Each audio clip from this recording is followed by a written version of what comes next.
وہ school bag سمیت گاڑی کی فرنٹ سیٹ پر آ کر بیٹھی، سفید یونیفارم میں ملبوس، سر پر بلیک سکارف اوڑے، دھلے دھلائے سادہ سے سرخ سفید چہرے کے ساتھ وہ چمبیلی کی کلی کی طرح نکھری ہوئی لگ رہی تھی۔ یونیفارم میں اگرچہ وہ بچی ہی لگتی تھی، لیکن آج کل حاتم کی نظریں بڑی گہرائی سے اس کا جائزہ لینے لگی تھیں، اس لیے جلدی اسے اندازہ ہو گیا تھا کہ وہ اب بچی نہیں رہی، جوانی کی حدود میں داخل ہو رہی تھی۔ جسمانی خد و خال میں تبدیلیوں کے ساتھ قد کاٹ بھی بڑھ رہا تھا۔ بیگ میں ہاتھ ڈالے وہ کچھ تلاشنے میں مصروف تھی۔ ساتھ بیٹھے حاتم کی طرف اس نے توجہ ہی نہیں دی تھی، جو اس پر نظریں جمائے بیٹھا تھا۔ گل جاؤ، چادر کر کے آؤ، حاتم نے اسے اچانک کہا۔ چادر؟ گل رانا نے بری طرح چونک کر سر اٹھایا۔ مگر لالا، میں نے اسکارف تو لیا ہے۔ اسکارف تو تمہارے سر پر ہے، جسم پر نہیں۔ اب تم بڑی ہو گئی ہو، چادر لیا کرو جو تمہارے وجود کو بھی ڈھانپے۔ جاؤ اب جلدی لے کر آؤ۔ آخر میں اس کی آواز سخت ہو گئی۔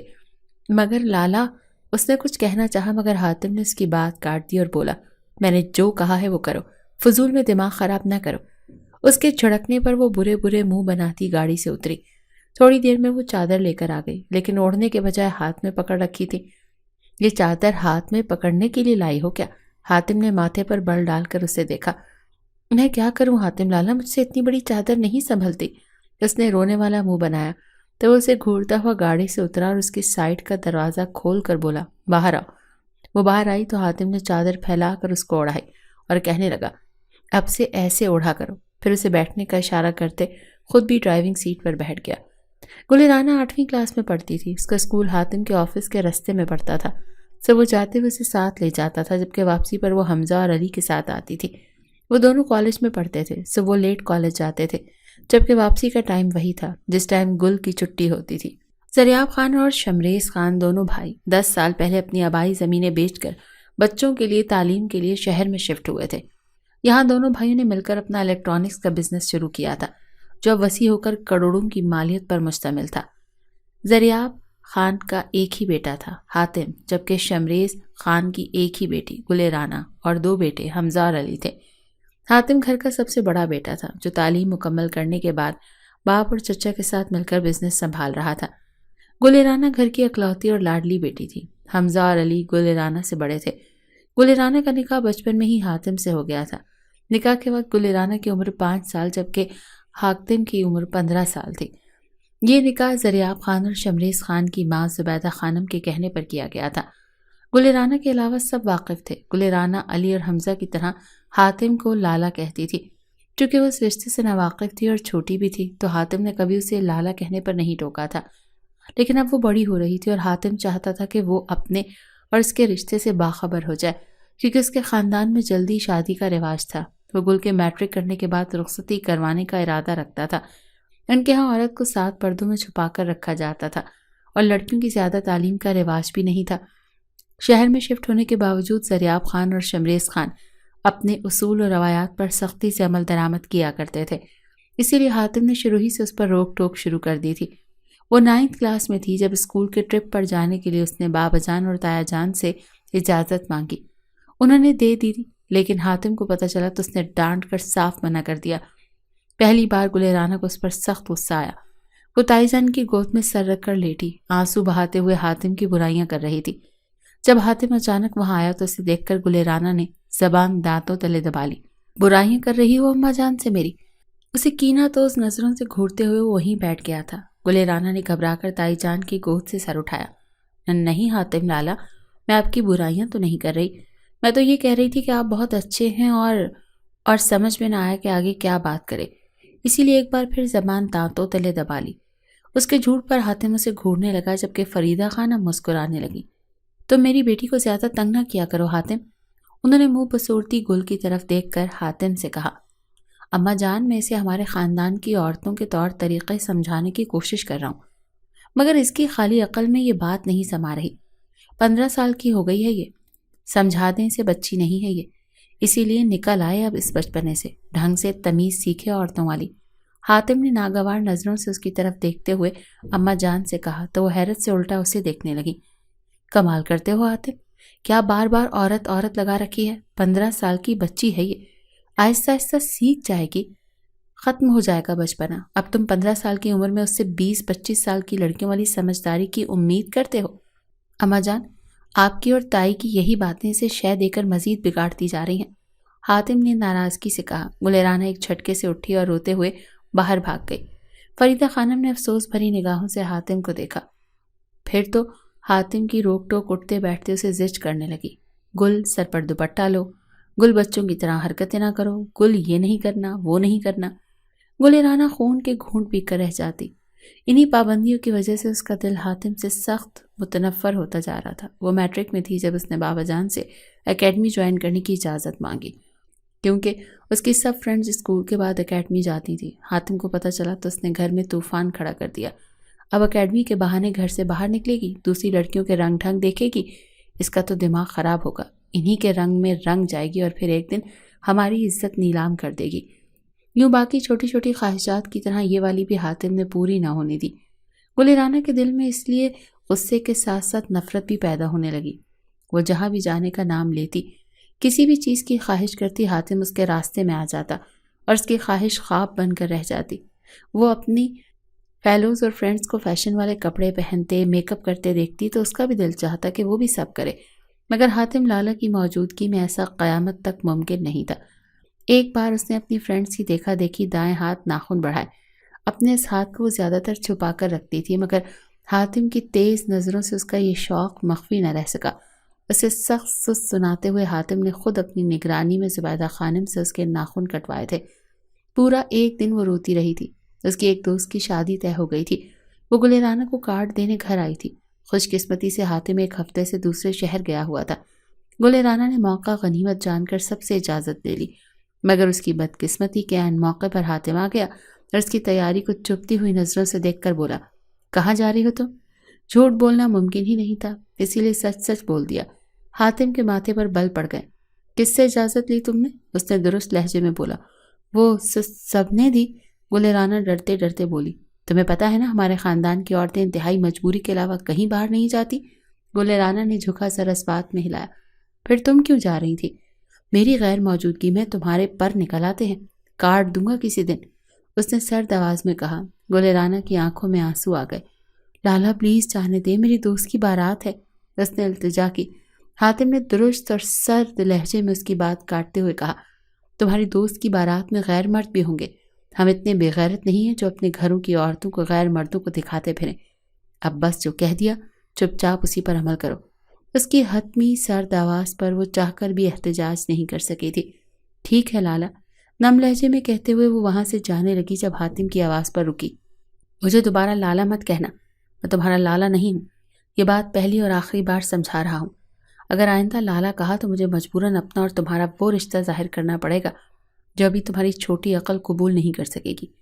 اس نے ناسمجھ نظروں سے حاتم کی طرف دیکھا، مگر بنا کچھ کہے کمرے میں چلی آئی اور بیڈ پر گر کر رونے لگی۔ پھر روتے روتے اس کی آنکھ لگ گئی۔ جب زبیدہ خانم نے اسے کھانے کے لیے اٹھایا تو پتہ چلا رات ہو چکی ہے۔ مجھے نہیں کھانا، کتنے مان سے میری دوست مجھے بلانے آئی تھی، حاتم لالا نے مجھے جانے ہی نہیں دیا۔ بہت برے ہیں وہ، کہیں بھی نہیں جانے دیتے، اور تو اور مجھے کہہ رہے تھے کہ میں انہیں لالا بھی نہ کہوں۔ ایک طرف لالا کہنے سے منع کرتے ہیں اور دوسری طرف مجھ پر پابندیاں لگاتے ہیں، عجیب انسان ہے۔ وہ غصے سے بول رہی تھی جب زبیدہ خانم نے اسے کہا، ہاں وہ ٹھیک کہتے ہیں گل بیٹا، تم انہیں دوبارہ لالا نہ کہنا کیونکہ وہ تمہارے شوہر ہیں۔ گل کو تو زور سے جھٹکا لگا، وہ آنکھیں پھاڑے ماں کو دیکھنے لگی۔ کیا کہا آپ نے؟ تمہارا اور حاتم کا نکاح بچپن میں ہو چکا ہے، ہم سب نے تمہیں پہلے کبھی اس لیے نہیں بتایا کیونکہ تم چھوٹی تھی، مگر اب تم 16 سال کی ہو گئی ہو، اس رشتے کو سمجھ سکتی ہو۔ ماں کا انکشاف گل کے پیروں تلے سے زمین نکال گیا۔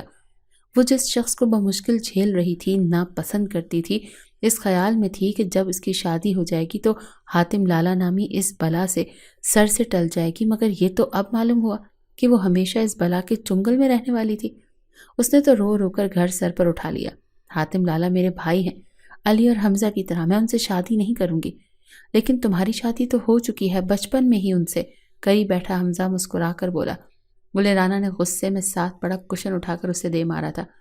کیوں کروایا تم لوگوں نے اس جلاد سے میرا نکاح؟ وہ چلاتی رہی۔ حاتم کو اس کے احتجاج کا پتہ چلا تو اس نے فوراً رخصتی کا مطالبہ کر دیا۔ پھر گلریانہ کا رونا دھونا، اس کا احتجاج کسی کام نہ آیا۔ 1 ہفتے کے اندر اندر سادگی سے رخصتی کر کے اسے حاتم کے کمرے میں شفٹ کر دیا گیا۔ شادی کی رات جب حاتم کمرے میں آیا تو سجی سنوری گل کو دیکھ کر اس کے نرم گرم جذبات جاگ اٹھے جنہیں وہ کب سے تھپک تھپک کر سلا رہا تھا۔ اس سے پہلے وہ اس کی طرف بڑھتا گلرانا اس کے سامنے آئی اور کہنے لگی، حاتم لالا، ہم اس شادی کو نہیں مانتے، نہیں رہنا ہمیں آپ کے ساتھ۔ ہمیشہ آپ کو اپنا سگا بھائی سمجھا ہم نے، اچھا نہیں کیا آپ نے ہمارے ساتھ، ہمیں آپ سے طلاق چاہیے، ابھی اور اسی وقت۔ وہ بغیر سوچے سمجھے مطالبہ کر گئی جس پر عمل درآمد کرنا تو دور، سوچنا بھی حرام تھا ان کے خاندان میں۔ حاتم کا بھاری ہاتھ اٹھا اور گلرانا کے نازک گال پر نشان چھوڑ گیا۔ وہ تیورا کر گری تھی۔ حاتم نے فوراً سے اسے قریب جا کر اس کا بازو دبوچ کر انتہائی درست لہجے میں کہا، آئندہ اگر یہ لفظ اپنی زبان سے نکالا نہ تو خدا کی قسم گل، میں تمہاری جان لے لوں گا۔ گلرانا اونچی آواز میں رونے لگی۔ حاتم جھنجھلاتا ہوا ڈریسنگ روم میں چلا گیا۔ جب واپس آیا تو اسی پوزیشن میں اوندھی لیٹی رو رہی تھی۔ اب ساری رات یہی کام کرنا ہے کیا؟ خاموش ہو جاؤ، خبردار جب تمہاری آنکھ میں ایک آنسو بھی آیا۔ حاتم نے قریب بیٹھے اس کے کاندھوں سے تھام کر اٹھاتے ہوئے اس کے چہرے کا رخ اپنی طرف موڑا۔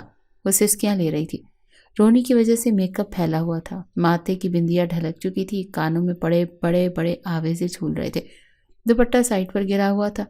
آرگنزا کے کام والے سرخ لہنگے پر سادہ شموز سلک کی چولی تھی جو اس کے وجود اجاگر ہوتی رعنائیوں کو مزید اجاگر کر رہی تھی۔ حاتم خود کو بہکنے سے روک نہ پایا اور اس کے چہرے پر جھکا۔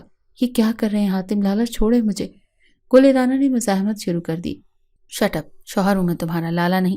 حاتم نے سر اٹھا کر اسے گھورا اور پھر اس کی گہری گلے کی چولی سے نظر آتی گردن پر جھک گیا۔ حاتم کی یہ حرکت اور داڑھی کی چبھن گلرانا کے لیے غیر متوقع اور ناقابل برداشت چیز تھی۔ وہ مچل اٹھی، چھوڑے مجھے۔ حاتم نے چھوڑنے کے بجائے اس کے گرد گرفت مضبوط کر لی۔ اگرچہ وہ ابھی صرف 16 سال کی تھی مگر حاتم مضبوط اعصاب کا مالک نہیں تھا جو صبر کر لیتا۔ گلرانا پر اپنا اور اس کا رشتہ واضح کرنے کے لیے وہ اس نے ازدواجی تعلق قائم کرنے کا ارادہ رکھتا تھا۔ گلرانا اپنی معصومیت کی وجہ سے میاں بیوی کے اس تعلق سے ابھی لاعلم تھی، اس لیے وہ بھرپور احتجاج کر رہی تھی۔ اس کا احتجاج یہ کام میں خلل ڈال رہا تھا، اس لیے وہ 5 منٹ کے لیے رک گیا۔ وہ تڑپ تڑپ کر اس کی آغوش سے نکلنے کی کوشش کر رہی تھی۔ خاموش رہو اور میری بات توجہ سے سنو گل۔ حاتم کے سخت لہجے میں ڈپٹنے پر وہ چپ ہوئی تو کہنے لگا، دیکھو ہم میاں بیوی ہیں، میاں بیوی ایک دوسرے کا لباس ہوتے ہیں، یعنی میں تمہارے جسم کو اور تم میرے جسم کو دیکھ سکتے ہیں، چھو سکتے ہیں، اس میں کوئی بری بات یا گناہ نہیں بلکہ ثواب ملے گا۔ اس لیے میں جو کر رہا ہوں مجھے کرنے دو، زبردستی پر مجبور نہ کرو۔ وہ پھوٹ پھوٹ کر رو پڑی، نہیں، میرے جسم کو ہاتھ نہ لگائیں آپ، مجھے درد ہو رہا ہے اور بہت گندا فیل ہو رہا ہے۔ کچھ گندا فیل نہیں ہوگا اور نہ درد ہوگا، میں بہت پیار سے ہاتھ لگاؤں گا تمہیں، بہت پیاری ہو تم مجھے، بلکہ میری جان ہو۔ آپ شاباش، خاموش رہو، حاتم نے اب پیار سے پچکارتے ہوئے کہا، مگر اس نے زور و شور سے نفی میں سر ہلایا۔ وہ اسے گھوری سے نواز کر پھر سے اس کے جسم میں کھونے لگا تھا کہ گلرانا نے اس کے بازو کو اپنے دانت کی گرفت میں لیا۔ حاتم نے چھڑوانے کی کوشش کی مگر گلرانا کے دانت اتنی سختی سے اس کے بازو میں پیوست ہوئے کہ ایک کرہ کے ساتھ اس نے گلرانا کو خود سے دور دھکیلا۔ بیڈ سے اٹھ کر کھڑا ہوا اور بازو کو سہلانے لگا جہاں سے خون کی بوندیں ٹپک رہی تھیں۔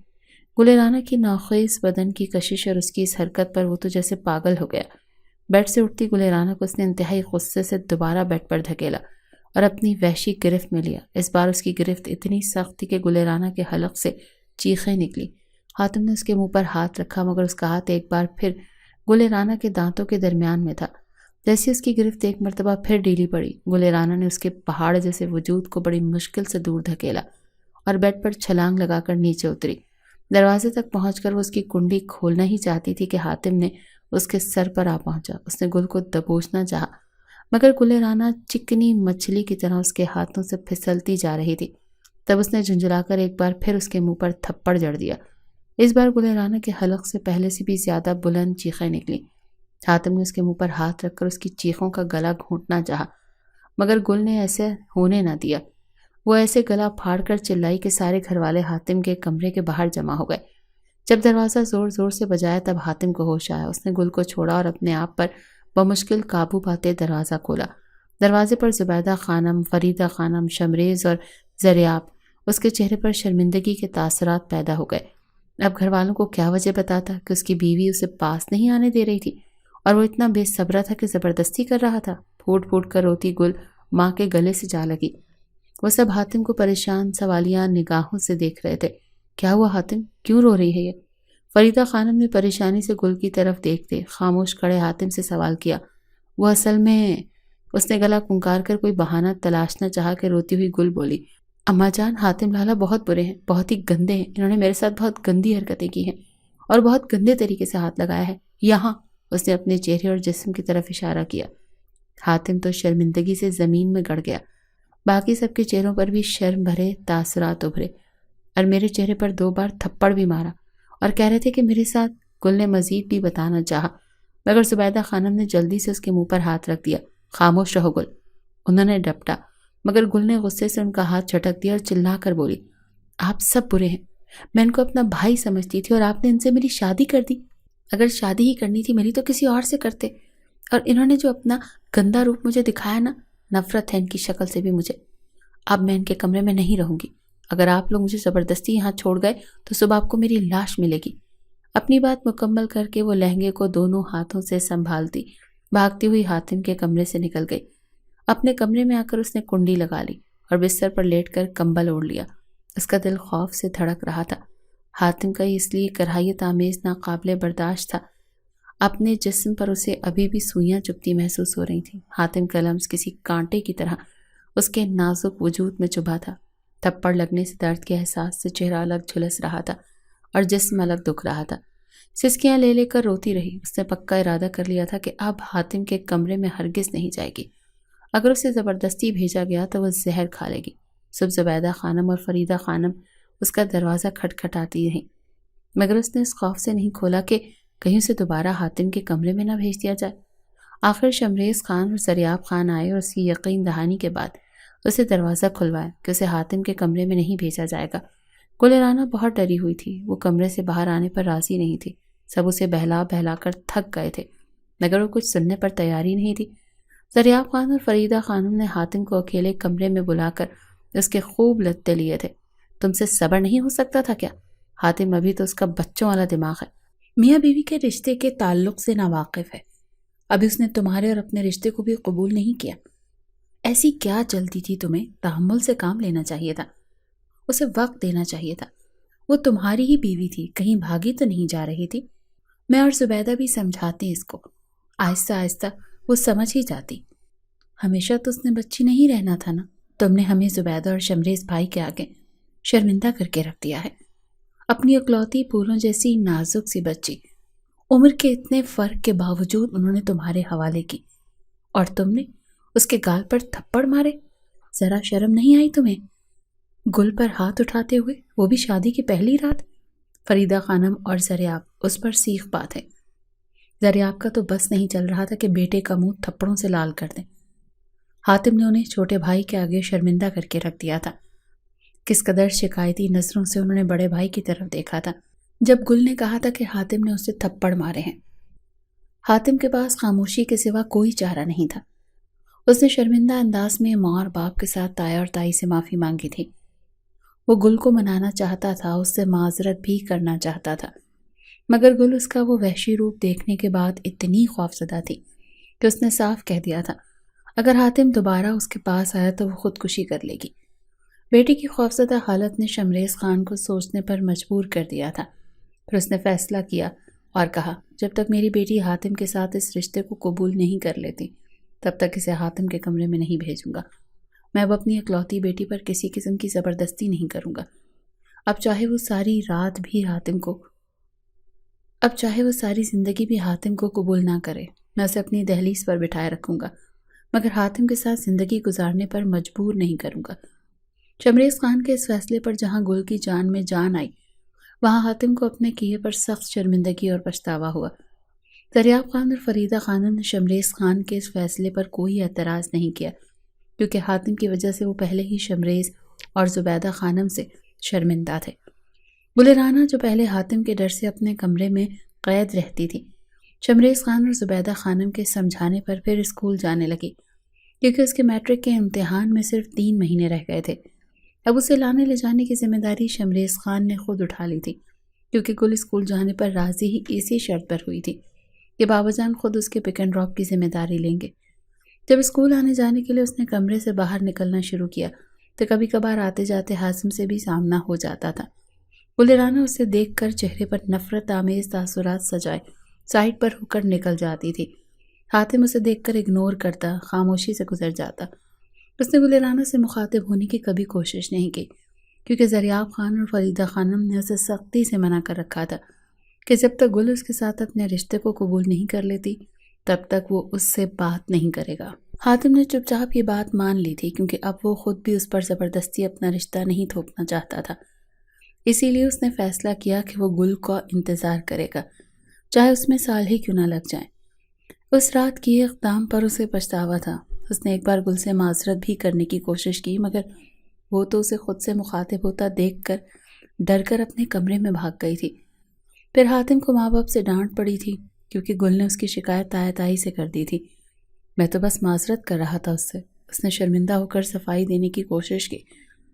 جب تک وہ تم سے ڈرنا گھبرانا چھوڑ کر تمہیں بطور شوہر قبول نہیں کر لیتی تب تک تم اس سے دور رہو حاتم، ورنہ پھر مجھ سے برا کوئی نہیں ہوگا اگر گل کو تم نے پھر کوئی تکلیف پہنچائی تو۔ زریاب خان نے اسے وارننگ دی تھی۔ اس کے بعد پھر وہ سنبھل گیا تھا۔ گل سے مخاطب ہونا تو دور، اس کی طرف دیکھنا بھی چھوڑ دیا تھا۔ گلرانا کی دوست ثنا کی برتھ ڈے تھی۔ اس نے گل کو انوائٹ کیا تھا، وہ جانا چاہتی تھی۔ وہ شمریز خان کے پاس گئی تھی اور بڑے مان سے کہا تھا، بابا جان، آپ اگر مجھ سے محبت کرتے ہیں اور مجھے خوش دیکھنا چاہتے ہیں تو پلیز میری دوست ثنا کی برتھ ڈے میں جانے کی اجازت دے دیں۔ شمریز خان نے خوش دلی سے اجازت دے دی تھی۔ وہ خوشی خوشی تیار ہوئی۔ اب اسے حاتم کا بھی کوئی ڈر نہیں تھا، کیونکہ اب وہ اس کے معاملات میں نہیں بولتا تھا۔ اس نے بڑے شوق سے اپنا گلابی ڈریس پہنا تھا، جس کی باریک سلیوز تھیں، جو اس نے ایک بار گھر میں پہنا تھا۔ حاتم کی نظر پڑ گئی تھی تو اس نے سخت جھاڑ پلا کر وہ ڈریس اتروایا تھا۔ اس کے بعد چاہنے کے باوجود بھی وہ نہیں پہن سکی تھی۔ گلابی ڈریس کے ساتھ جب میچنگ شوز اور ہم رنگ جیولری میں لائٹ سا میک اپ کیے وہ گھر سے نکل رہی تھی، تب آفس سے واپس آتے حاتم نے بھی اسے دیکھا۔ وہ چونکا، اس سے پہلے کہ وہ اس سے باس پرس کر کے روکنا چاہتا، مگر پھر کوئی خیال آنے پر لب بھینچ کر خود کو اس سے مخاطب کرنے سے روکا اور وہاں سے چلا گیا۔ حمزہ اس کو دوست کے گھر چھوڑ کر 2 گھنٹے بعد آنے کا کہہ کر چلا گیا تھا۔ گلرانا پہلی بار اس طرح کی کسی پارٹی میں آئی تھی۔ اسے بہت اچھا لگ رہا تھا۔ اس کے آنے پر ثنا بھی بہت خوش ہوئی تھی۔ اس نے اور اس کی فیملی نے گلرانا کو خصوصی توجہ سے نوازا تھا، اسپیشلی ثنا کا بھائی ذیشان، جو کالج میں BA کا اسٹوڈنٹ تھا۔ بہانے سے اس کے آس پاس پھرتا اور اس سے بات کرنے کی کوشش کرتا رہا۔ آتے جاتے وہ کوئی شوق سا تعریفی جملہ گلرانا کی طرف اچھال دیتا تھا۔ گلرانا ناپختہ ذہن کی کم عمر دوشیزہ تھی۔ ایسے میں کسی لڑکی کے منہ سے اپنے لیے تعریف سن کر اس کی طرف متوجہ ہونا کوئی اچنبھے کی بات نہیں تھی۔ اسے ذیشان کا آس پاس پھرنا، خصوصی توجہ دینا بہت اچھا لگا تھا۔ ذیشان بھی کیوٹ سا تھا۔ گلرانا کو اس کی مسکراہٹ بہت بھائی تھی۔ پہلی بار اس کے دل میں عجیب سی جذبات نے انگڑائی لی تھی۔ پچھلے کچھ دنوں سے اسے رومانٹک ناولز پڑھنے کی لت لگ چکی تھی، جو ثنا نے ہی لگائی تھی۔ اس نے کچھ رسالے گل کو دیے تھے، جنہیں وہ کئی دنوں سے اپنے کورس کی کتابوں میں چھپا کر پڑھ رہی تھی۔ گھر آ کر بھی وہ ذیشان کے بارے میں سوچتی رہی، اس کے شوخ جملے یاد کر کے مسکراتی رہی۔ دوسرے دن جب وہ اسکول گئی تو ثنا چھٹی پر تھی۔ اس دن اس کا اسکول میں بالکل بھی دل نہ لگا۔ وہ ثنا کو مس کر رہی تھی، کیونکہ زیادہ وقت اس کے ساتھ اپنے گھر ہی کی باتیں کرتی رہتی تھی۔ ذیشان کا بھی وہ اکثر نام لیتی رہتی تھی، مگر گلرانا پہلے چونکہ نہ ذیشان سے ملی تھی اور نہ اس کو دیکھا ہوا تھا، اس لیے وہ زیادہ توجہ نہیں دیتی تھی۔ پھر جب ثنا آئی تو اس کے لیے اپنے بھائی ذیشان کا پیغام لائی تھی۔ وہ گلرانا سے دوستی کرنا چاہتا تھا۔ پہلے تو وہ ڈرتی رہی، مگر پھر آہستہ آہستہ اس کی باغی دل نے اسے قائل کر لیا۔ پھر ثنا روز اپنے بھائی کے پیغامات لیٹر کی شکل میں لانے لگی۔ گل نے بھی جوابی خط بھجوانے شروع کر دیے۔ پھر ایک دن ثنا نے اسے کہا کہ ذیشان کہتا ہے یہ خط لکھنے کا زمانہ نہیں ہے، وہ اس سے فون پر کانٹیکٹ رکھنا چاہتا ہے۔ گلرخ نے پریشان ہو کر کہا کہ اس کے پاس تو موبائل فون نہیں ہے، گھر میں PTCL ہے، مگر وہ اسے اس مقصد کے لیے استعمال نہیں کر سکتی کیونکہ اس کے گھر کا ماحول بہت سخت ہے۔ پھر ذیشان سے اس کے لیے ایک چھوٹا سا کی پیڈ سیل فون بھجوایا تھا، جو ثنا چھپا کر اسکول آئی تھی۔ گل کو فون دے کر اس نے اسے چھپانے کا طریقہ بھی سمجھایا تھا۔ گلرانا احتیاط سے اپنے بیگ میں چھپا کر گھر لائی تھی، اگرچہ اسے ڈر بھی بہت زیادہ لگ رہا تھا، مگر دل کے ہاتھوں بھی مجبور تھی، کیونکہ اسے ذیشان نے اپنی چکنی چپڑی باتوں میں پھنسا لیا تھا۔ دوسری طرف عشق و محبت والے ناولز نے بھی اس کا دماغ خراب کر دیا تھا۔ ذیشان کو اس نے اپنا ہیرو تصور کر لیا تھا۔ اب اس کے پاس عشق و محبت کے حوالے سے اچھا خاصا نالج آ چکا تھا۔ اب وہ شادی اور میاں بیوی کے رشتے کے بارے میں جان چکی تھی، جو کچھ اسے ناول اور زیادہ کلیئر انداز میں ثنا سے پتہ چلا تھا۔ ثنا ان معاملات میں خاصی ایکٹیو تھی۔ اس کے گھر کا ماحول بھی آزادانہ تھا اور کچھ لڑکوں سے اس کی دوستیاں بھی چل رہی تھیں۔ اس رات نے جو کچھ کرنا چاہا تھا اسے اب سمجھ آئی تھی کہ وہ اس کے ساتھ کیا کرنا چاہ رہا تھا۔ اس نے دل میں شکر ادا کیا کہ وہ بچ گئی۔ حاتم کے ساتھ وہ سب کچھ سوچ کر کراہیت اور ناگواریت سے اس کا دماغ پھٹنے لگتا تھا۔ ثنا نے اسے موبائل سائلنٹ موڈ پر لگا کر دیا تھا۔ شروع میں تو اسے صحیح سمجھ نہیں آئی تھی، پر آہستہ آہستہ اس نے میسج لکھنا اور موبائل کے باقی فنکشنز بھی سیکھ لیے تھے۔ ذیشان اس کا پیکج کروا دیتا تھا۔ چارجر اور موبائل کو اس نے الماری میں اپنے خفیہ خانے میں چھپا کر تالا لگایا ہوا تھا۔ رات کو جب کھانے کے بعد وہ اپنے کمرے میں آتی تو دروازے کو اندر سے لاک کر کے الماری سے موبائل فون نکال کر بستر میں گھس جاتی۔ پھر موبائل آن کر کے وہ ذیشان کو میسج کرتی تو وہ بھی انتظار میں ہوتا۔ فوراً ہی اس کی کال آ جاتی، پھر وہ اسے گھنٹوں آہستہ آواز میں باتیں کرتی رہتی۔ شروع میں تو اسے مشکل ہوئی، لیکن پھر اس نے سرگوشیوں میں بات کرنا سیکھ لیا۔ میسج چیٹنگ میں بھی وہ ماہر ہو چکی تھی۔ وہ اسے رات 3 بجے تک جگا کر چیٹ کرتا تھا۔ ان کی گفتگو جو ذیشان کی طرف سے پہلے فن اور پھر ہلکے پھلکے عشقیہ جملوں پر مشتمل ہوتی تھی، رومانس اور پھر سیکس چیٹ پر آ چکی تھی۔ پہلے گلِ کو ایسی باتوں پر شرم آتی تھی، مگر پھر آہستہ آہستہ ذیشان نے اس کی شرم اتار کر اسے ذہنی طور پر اتنا بالغ کر دیا تھا کہ اب وہ خود رومانس کی عادی ہو چکی تھی اور بڑی بے باکی سے گفتگو کرتی تھی۔ ذیشان نے اسے رومانس کے بارے میں سارا نالج مہیا کیا تھا۔ ذیشان سے بات کرتے ہوئے اسے 1.5 مہینہ ہو گیا۔ اب وہ گل سے کہنے لگا، یار وائس کال اور میسج پر زیادہ مزہ نہیں آتا، تم ٹچ موبائل یوز کرو، میں تم سے ویڈیو کال پر بات کرنا چاہتا ہوں۔ مگر ذیشان کی یہ فرمائش سن کر وہ پریشان ہو جاتی تھی اور کہتی، نہیں ذیشان، ٹچ موبائل چھپانا بہت ہی مشکل کام ہے، اگر خدا نخواستہ میں پکڑی گئی تو میرا کیا حال ہوگا، یہ تم سوچ بھی نہیں سکتے۔ تو وہ ناراض ہو کر کہتا، یار گل، ایک تو تم ڈرتی بہت ہو، ہم نے محبت کی اور محبت میں بہادری کی ضرورت ہوتی ہے۔ مگر گل اپنے اندر یہ ہمت پیدا نہ کر سکی، تو ذیشان نے پھر اسے فیس ٹو فیس ملاقات کے لیے فورس کرنا شروع کر دیا۔ ویسے تو دیدار بھی دور سے ہو جاتا تھا جب وہ چھٹی ٹائم ثنا کو لینے آتا تھا، مگر ذیشان کی تشنگی تو تب ختم ہو سکتی تھی جب وہ اسے کہیں تنہائی میں ملتی۔ اس مقصد کے لیے اس نے اپنی ایک دوست کا فلیٹ بھی مانگا ہوا تھا۔ بس مسئلہ تھا تو گل کو منانا، جو بہت ڈرپوک تھی۔ آج کل وہ اسی وجہ سے گل سے جھگڑا کر کے ناراضگیاں دکھا رہا تھا۔ گل چونکہ اس کی محبت میں پاگل ہو چکی تھی، اس چیز کا فائدہ اٹھا کر وہ اسے ایموشنلی بلیک میل کر رہا تھا۔ اگر تمہیں مجھ سے سچی محبت ہے تو تم لازمی مجھ سے ملنے آؤ گی، کیونکہ میں اب تم سے ملے بغیر نہیں رہ سکتا۔ اگر تم ایسا نہیں کر سکتی تو ٹھیک ہے، ہم اپنا ریلیشن ختم کر دیتے ہیں۔ ذیشان نے جب رات کو اس سے یہ بات کہی تو وہ رونے لگی۔ ریلیشن ختم کرنے کی بات مت کرو ذیشان، میں مر جاؤں گی۔ تمہارے بنا رہنے کا خیال آئے تو میری سانسیں رکنے لگتی ہیں۔ پھر تم بھی تو مجھ سے محبت کرتے ہو نا، تو ایسا کیسے کر سکتے ہو؟ اس نے بے حد ہلکی آواز میں سسکتے ہوئے کہا، ہاں محبت کرتا ہوں، اسی لیے تو تم سے ملے بغیر نہیں رہ سکتا نا۔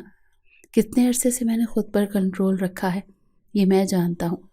وعدہ کرتا ہوں صرف ایک بار مل لو، پھر اس کے بعد دور دور سے دیدار پر ہی گزارا کروں گا۔ ذیشان نے اسے منانے کی کوشش کی۔ پچھلے 1 ہفتے سے وہ یہی کام کر رہا تھا۔ مگر ذیشان، مجھے بہت ڈر لگتا ہے، اگر گھر میں کسی کو پتہ چل گیا تو میری جان لے لیں گے، خاص طور پر وہ حاتم۔ اس نے 1000 بار کی کہی اپنی بات کو 1 مرتبہ پھر دہرایا۔ اس حاتم کی تو ایسی کی تیسی، وہ کون ہوتا ہے تمہیں کچھ کہنے والا؟ کتنی بار کہا ہے اس رقیب روسیہ کا نام مت لیا کرو میرے سامنے، ایسا نہ ہو کسی دن میں اس کی جان ہی لے لوں۔ وہ غصے سے بولا۔ گل پریشانی سے ہونٹ کاٹنے لگی، پھر ڈرتے ڈرتے بولی، اس کے ساتھ میرا نکاح ہو چکا ہے، یہ حق وہ بھی جتا سکتا ہے۔ اس نے اگر میری گل پر حق جتانے کی کوشش کی تو خدا کی قسم اس کی زندگی کا وہ آخری دن ہوگا۔ تم صرف میری ہو گل، تمہیں دیکھنے کا، تمہارے جسم کو چھونے کا حق بھی صرف مجھے ہے، اس نے جذب بھرے انداز میں کہا۔ گل کے گلابی رخسار دہک کر گل رنگ ہو گئے تھے۔ پھر بڑی کوششوں کے بعد آخرکار اس نے گل کو ملاقات کے لیے رضامند کر ہی لیا تھا۔ وہ بہت ڈر رہی تھی، مگر ذیشان اور ثنا اس کی ہمت بندھا رہے تھے۔ پھر ایک دن وہ دونوں بریک ٹائم اسکول سے نکلی۔ ثنا نے پرنسپل سے کہا کہ اس کے گھر میں کوئی فنکشن ہے جس کے لیے اسے ہاف چھٹی چاہیے، اور گلرانا کا کہا کہ یہ اس کی کزن ہے، اسے بھی چھٹی چاہیے۔ ذیشان گیٹ پر انہیں لینے کے لیے آیا۔ پرنسپل نے اسے بلا کر تصدیق کی اور مطمئن ہو کر دونوں کو چھٹی دے دی۔ ذیشان نے ثنا کو گھر ڈراپ کیا اور گلرانا کو لے کر اپنی دوست کے فلیٹ پر چلا گیا۔ فلیٹ خالی تھا۔ ذیشان اسے ایک کمرے میں لے آیا اور بیڈ پر بٹھا دیا، اور پھر خود بھی بے تکلفی سے اس کے قریب بیٹھ کر اس کا ہاتھ تھام کر محبت بھری بے باکانہ باتیں کرنے لگا۔ پہلے تو گلرانا شرماتی رہی، نروس ہوتی رہی۔ ذیشان نے کمرے میں پڑی LCD پر ایک بولڈ مووی بھی لگا دی اور اسے کہا کہ جو کچھ وہ دونوں روز رات کو میسج چیٹ پر کرتے ہیں اب وہ پریکٹیکلی اس کے ساتھ کرنا چاہتا ہے۔ گلرانا گھبرا رہی تھی اور شرم کے مارے اسکرین کی طرف نہیں دیکھ رہی تھی جہاں ایک برہنہ سین چل رہا تھا، مگر پھر ذیشان کے اصرار پر دیکھنے لگی۔ کچھ دیر فلم دیکھنے کے بعد ذیشان اس کے قریب ہو گیا تھا اور اسے کس کرنا شروع کر دیا۔ گلرانا پہلے تو جھجکتی رہی، مزاحمت کرتی رہی، لیکن پھر ذیشان آہستہ آہستہ اس کی شرم اتارتا چلا گیا۔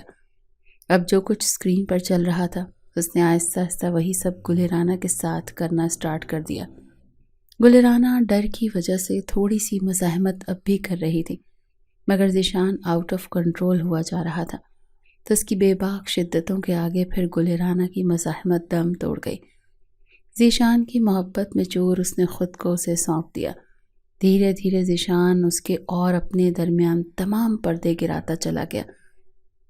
گلرانا شرما رہی تھی جبکہ ذیشان کا من ہی نہیں بھر رہا تھا۔ وہ اسے دریافت کر کر کے بہت خوش تھا۔ صبح جب وہ گھر سے نکلی تھی تو اس کے پاس عزت کی دولت تھی جسے اب لٹا کر وہ گھر آئی تھی۔ اسے اندازہ بھی نہیں تھا کہ اس نے اپنا کتنا بڑا نقصان کیا تھا۔ پھر پہلی ملاقات کے بعد اس میں حوصلہ بھی آ گیا۔ ایک ہفتے کے بعد اس نے دوبارہ ذیشان سے ملاقات کی۔ اس بار یہ ملاقات ثنا کے گھر پر ہوئی تھی۔ بابا جان اور اماں جان سے اس نے ثنا کی بیماری کا بہانہ بنایا تھا۔ چونکہ ثنا بھی چند بار اس کے گھر آ چکی تھی اور سب سے مل چکی تھی، تو سب کو بھروسہ ہو چکا تھا کہ اس کی دوست ثنا اچھے گھر کی لڑکی ہے، سوائے حاتم کے، مگر فی الحال وہ گلرانا پر اپنی مرضی چلانے سے قاصر تھا۔ گھر میں ثنا اور ذیشان کے علاوہ کوئی نہیں تھا، باقی سب شادی پر گئے ہوئے تھے۔ حمزہ نے اسے دروازے پر چھوڑا تھا اور 1 گھنٹے کے بعد آنے کا کہہ کر چلا گیا۔ ذیشان اسے کمرے میں لے گیا تھا اور ایک بار پھر محبت کے نام پر اسے لوٹا۔ وہ نادان لڑکی خوشی خوشی لٹتی رہی اور اس بار اس نے رومانس میں ذیشان کا بھرپور ساتھ دیا۔ 2 بھرپور ملاقاتوں کے بعد ذیشان نے آہستہ آہستہ اس سے رابطہ کم کر دیا تھا۔ پہلے وہ روز بات کرتے تھے، اب ذیشان ایک دن کے وقفے سے بات کرنے لگا اور پھر آہستہ آہستہ یہ وقفے بھی بڑھنے لگے۔ گلرانا شکایت کرتی تو وہ ایگزامز کی اور دوسری مصروفیات کا بہانہ بناتا۔ گلرانا کے اپنے پیپرز بھی سر پر تھے، مگر ذیشان کے چکر میں وہ پڑھائی پر بالکل بھی توجہ نہ دے پائی تھی۔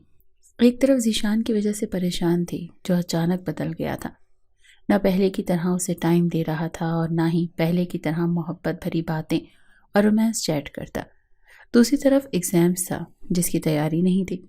ابھی وہ ان دونوں مسئلوں کی وجہ سے پریشان تھی کہ اچانک اماں جان نے اس کے سر پر یہ کہہ کر بم پھوڑ دیا کہ وہ اپنا مائنڈ بنا لے۔ اس کے پیپرز کے بعد اس کے بابا جان حاتم کے ساتھ اس کی رخصتی کرنا چاہتے ہیں، کیونکہ وہ PhD کرنے کے لیے 2 سال کے لیے امریکہ جا رہا ہے، تو وہ چاہتے ہیں کہ تمہیں بھی اس کے ساتھ بھیج دیں۔ اس خبر نے اس کے آسان خطا کر دیے۔ وہ روتے ہوئے شمریز خان کے پاس گئی۔ بابا جان، آپ نے تو کہا تھا کہ اگر میں اس رشتے کو قبول نہیں کروں گی تو مجھے مجبور نہیں کیا جائے گا، پھر اب میری رخصتی کیوں کرنا چاہتے ہیں؟ شمریز خان نے سمجھانے والے انداز میں کہا، بیٹا میں نے ایسا ضرور کہا تھا، لیکن پھر مجھے خیال آیا تم تو نادان ہو، اپنا اچھا برا نہیں سمجھتی، تو میں کیسے اس غلط فیصلے میں تمہارا ساتھ دے سکتا ہوں اور تمہاری زندگی کو اپنے سامنے خراب ہوتا دیکھوں گا۔ ویسے بھی بیٹیوں کو ساری زندگی اپنی دہلیز پر نہیں بٹھایا جاتا۔ ہمارے پورے خاندان میں تمہارے لیے حاتم سے بہتر تمہارا خیال رکھنے والا اور تمہاری حفاظت کرنے والا اور کوئی نہیں۔ میں اور تمہاری ماں کب تک زندہ رہیں گے؟ کچھ عرصے بعد تمہارے بھائیوں کی بھی بیویاں آ جائیں گی۔ میرا اور تمہاری ماں کی زندگی کا کیا بھروسہ؟ تم کے ساری زندگی بھائیوں کی بیویوں کی غلامی کرتی رہو گی۔ وہ اسے بہت دیر تک سمجھاتے رہے، جیسے وہ سائیں سائیں کرتے دماغ کے ساتھ اسے سنتی رہی۔ رات کو وہ ذیشان سے رابطہ کرنے کی کوشش کرتی رہی تاکہ اسے یہ پریشان کن خبر سنا کر مدد مانگ سکے، کیونکہ ذیشان نے اس سے وعدہ کیا تھا کہ وہ حاتم سے اس کی جان چھڑوا دے گا، مگر ذیشان کا نمبر بند جا رہا تھا۔ گل رانا کی ساری رات آنکھوں میں کٹ گئی۔ صبح اس کی آنکھیں بہت سرخ تھیں۔ دوسرے دن بھی وہ کوشش کرتی رہی، مگر ذیشان کا نمبر ہنوز بند تھا۔ پیپرز کی وجہ سے اسکول کی بھی چھٹیاں تھیں، اسی لیے وہ ثنا سے بھی نہیں پوچھ سکتی تھی۔ ثنا کے گھر کا نمبر اس کے پاس نہیں تھا۔ 2 دن بعد اس کا پہلا پیپر تھا اور ٹینشن سے اس کا برا حال تھا۔ پیپر والے دن جب وہ ایگزامینیشن ہال میں پہنچی تو اس کی نظریں ثنا کو ڈھونڈتی رہیں، جو عین پیپر کے ٹائم پر آئی تھی اور پیپر کرنے کے بعد اس سے ملے بغیر ہی چلی گئی تھی۔ گل رانا کا دل دھاڑیں مار کر رونے کو چاہ رہا تھا۔ ذیشان کا بنا بتائے غائب ہو جانا اس کی سانسیں بند کر رہا تھا، مگر وہ پھر بھی خود کو زندہ رکھے ہوئے تھی۔ مایوسی کے عالم میں وہ گھر آئی تھی اور اپنے کمرے کی طرف جا رہی تھی کہ اچانک اس کا سر بری طرح چکرایا اور ہاتھ سے بیگ چھوٹ گیا۔ وہ زمین بوس ہوئی۔ زبیدہ خانم اور فریدہ خانم چلا کر اس کی طرف دوڑی۔ حاتم بھی اس وقت گھر پر تھا۔ اس نے گل رانا کو اٹھا کر بیڈ پر لٹایا، ڈاکٹر کو بلایا۔ ڈاکٹر نے چیک کرنے کے بعد جو خبر سنائی تھی اس نے گھر میں قیامت برپا کر دی تھی۔ گل رانا 2 ہفتوں کی پریگننٹ تھی۔ وہ گل رانا جس کی عمر 16.5 برس اور ذہن ناپختہ تھا، جو میاں اور بیوی کے رشتے اور تعلق کے بارے میں یکسر لا علم تھی، وہ کیسے پریگننٹ ہو گئی تھی بھلا؟ زبیدہ خانم اور فریدہ خانم نے تھپڑوں سے اس کا چہرہ اور جسم لال کر دیا تھا۔ شمریز خان اور زریاب خان ساکت کھڑے تھے۔ حاتم اسے مارنے کے در پہ تھا، جس کو حمزہ اور علی نے بمشکل روکا تھا۔ اس سے اس شخص کا نام پوچھا جا رہا تھا، مگر گل رانا نے اپنے لب سی لیے تھے۔ بدن پر مار کھا لی، مگر منہ سے ایک لفظ تک نہ نکالا، اور پھر نکلا بھی تو ایک ہی لفظ، اماں جان، بابا جان، مجھے مار دیں، میں زندہ نہیں رہنا چاہتی، کاش تو پیدا ہوتے ہی مر گئی ہوتی۔ زبیدہ خانم نے روتے ہوئے کہا اور پھر اسے گھسیٹتے ہوئے اس کے کمرے میں لے گئی۔ قسمت میں اندھیرا آ جانے کے بعد گل رانا کو دن کا سورج دیکھنا بھی نصیب نہ ہوا۔ کمرے کی قید اس کا مقدر بن گئی تھی۔ 2 ٹائم کا کھانا ایک ملازمہ اسے دی جاتی تھی، جسے وہ زندہ رہنے کے لیے کبھی زہر مار کر لیتی اور کبھی نہ کھاتی۔ کوئی بھی اس کے پاس نہ آتا، کیونکہ اس کی شکل دیکھنے کا بھی کوئی روادار نہیں تھا۔ پھر ایک دن کمرے میں ایک ڈاکٹر آئی۔ اس نے گل رانا کو چند انجیکشن لگائے اور وہ چپ چاپ بنا مزاحمت کیے پڑی رہی۔ انجیکشن کے ذریعے اسے اس گناہ سے نجات مل گئی تھی جو اس کے پیٹ میں پل رہا تھا۔ پھر اس نے آخری بار موبائل آن کیا، ذیشان کو ایک لمبا میسج سینڈ کیا جس میں اس نے صرف بد دعائیں ہی دی تھی۔ پھر اس کے بعد موبائل کو اس فلش میں بہا دیا۔ دن مہینوں میں بدلے۔ وہ ہر وقت یا تو بستر پر پڑی رہتی، روتی رہتی، یا جائے نماز بیٹھ کر گھر والوں کے لیے دعائیں مانگتی رہتی کہ ان کے دل نرم ہو جائیں اور وہ اسے معاف کر دیں اور اس کمرے کی قید سے آزادی ملے۔ مگر قبولیت میں بہت دیر تھی، شاید اسے کمرے سے باہر قدم رکھنا تک نصیب نہ ہوا۔ تب ایک دن زبیدہ خانم نے چپ چاپ اس دنیا کو چھوڑا۔ گل رانا ماں کے پیروں سے لپٹ کر دھاڑیں مار مار کر روتی رہی۔ وہ اپنی ماں کو نہیں منا سکی تھی۔ وہ اس ناراض ہی دنیا سے چلی گئی تھی۔ یہ احساس اسے مارے جا رہا تھا۔ زبیدہ خانم کے جانے کے بعد وہ ایک مرتبہ پھر اسی قید میں آ گئی تھی۔ فریدہ خانم جو کبھی اس کے لاڈ اٹھایا کرتی تھی، ایسی سخت دل ہو چکی تھی کہ کبھی کبھی اس کے کمرے میں آ کر ایسے طنز کے تیر چلاتی کہ گل رانا کا کلیجہ چھلی ہو جاتا تھا، مگر وہ چپ چاپ سنتی رہتی تھی، کیونکہ وہ گنہگار تھی۔ اس سے ایک گناہ سرزد ہوا تھا جو ناقابل معافی تھا۔ کیونکہ وہ لڑکی تھی، اس نے رو رو کر خدا سے اپنے اس گناہ کی اتنی بار معافی مانگی تھی کہ اب یقین ہو گیا تھا خدا نے معاف کر دیا ہوگا، مگر انسان معاف کرنے کو تیار نہ تھے۔ شمریز خان اور زریاب خان تو اب تک اس کی شکل دیکھنے کے بھی روادار نہیں تھے۔ حمزہ اور علی نے بھی اسے معاف نہیں کیا۔ رہ گیا حاتم، تو وہ اب یہاں نہیں تھا، PhD کے لیے امریکہ جا چکا تھا۔ لیکن گل رانا کو یقین تھا کہ باقی سب کی طرح وہ بھی اس سے نفرت ہی کرتا ہوگا۔ وقت گزرتا گیا اور 2 سال بیت گئے۔ گل رانا کی زندگی میں اگر کوئی تبدیلی آئی تو صرف اتنی کہ اب اسے کمرے کی قید سے نجات مل چکی تھی، لیکن گھر سے باہر قدم نکالنا اس پر حرام تھا، چاہے وہ شدید بیمار ہی کیوں نہ ہوتی۔ اس کا جتنا بھی علاج ہوتا گھر پر ہی ہوتا۔ اتنا عرصہ گزرنے کے بعد فریدہ خانم کا رویہ تو تھوڑا ٹھیک ہو گیا تھا، کیونکہ وہ اب بیمار رہنے لگی تھی، تو گل رانا ہی زیادہ تر ان کی دیکھ بھال کرتی تھی۔ حمزہ اور علی بھی فریدہ خانم کی وجہ سے تھوڑے بہت اس سے مخاطب ہو لیتے تھے۔ البتہ شمریز خان اور زریاب خان نے جیسے قسم کھا رکھی تھی کہ اس کی شکل نہ دیکھنے کی۔ وقت آگے بڑھا تو مزید 2 سال گزر گئے، اس دوران حمزہ اور علی کی شادیاں بھی ہو گئیں۔ اب خاندان والے گل رانا اور حاتم کی رخصتی کے بارے میں سوال کرنے لگے تھے، کیونکہ ان کے بچپن کے نکاح سے سبھی واقف تھے۔ گل رانا کے کانوں میں جب کوئی ایسی بات پہنچتی کہ حاتم کب آ رہا ہے، ان دونوں کی رخصتی کب ہوگی، تو وہ خود کو شرمندگی سے زمین میں گڑا ہوا محسوس کرتی تھی۔ اتنے سالوں میں حاتم کے بارے میں اگرچہ اس کے خیالات بدل گئے تھے، اس کے دماغ نے اس کے ساتھ اپنے رشتے کو قبول بھی کر لیا تھا، مگر اس کا اب کوئی فائدہ نہیں تھا۔ وہ آہ بھر کر سوچتی رہتی حاتم بھلا اب کیوں اس سے رخصتی کرے گا۔ وہ اس کے قابل نہیں رہی تھی، اس کی امانت میں خیانت کی مرتکب ہوئی تھی۔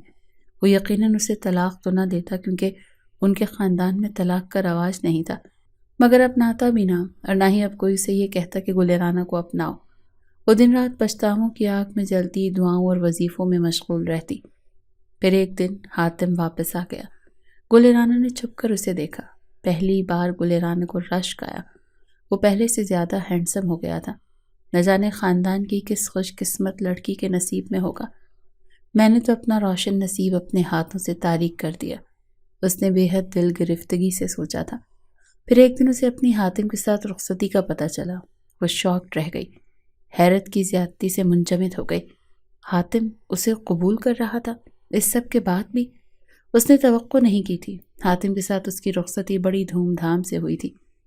پورے خاندان نے اس کی قسمت پر رشک کیا، جبکہ گل رانا اندر سے سخت ڈری ہوئی تھی کہ نہ جانے حاتم اس کے ساتھ کیا سلوک کرے گا، مگر اس کے تمام خدشات بے بنیاد ثابت ہوئے۔ حاتم نے ماضی کے بارے میں کوئی بات نہیں کی، صرف اتنا کہا کہ گل، میں اس سب کو یاد نہیں کرنا چاہتا، اور نہ چاہتا ہوں کہ تم کبھی میرے سامنے وہ سب دہراؤ۔ انسان خطا کا پتلا ہے، غلطیاں سب انسان سے ہوتی ہیں، بس دفن کر دو اس گزرے بھیانک وقت کو۔ اگرچہ میں اتنا مہان نہیں کہ سب بھول جاؤں، اس سب میں ٹائم لگے گا۔ میں نے صرف تایا جان کی وجہ سے تمہیں قبول کیا، کیونکہ وہ تمہاری وجہ سے سخت پریشان تھے۔ بہرحال ایک دن میں دل سے تمہیں قبول کر لوں گا۔ پہلے میں نے تمہیں اس رشتے کو دل سے قبول کرنے کے لیے ٹائم دیا تھا، اب مجھے چاہیے۔ وہ اس کی طرف سوالیہ نگاہوں سے دیکھ رہا تھا۔ گل رانا نے بھیگی پلکیں اٹھا کر اس کی طرف دیکھا اور اس بات میں سر ہلا کر جھکا لیا تھا۔ اسے اب انتظار کرنا تھا۔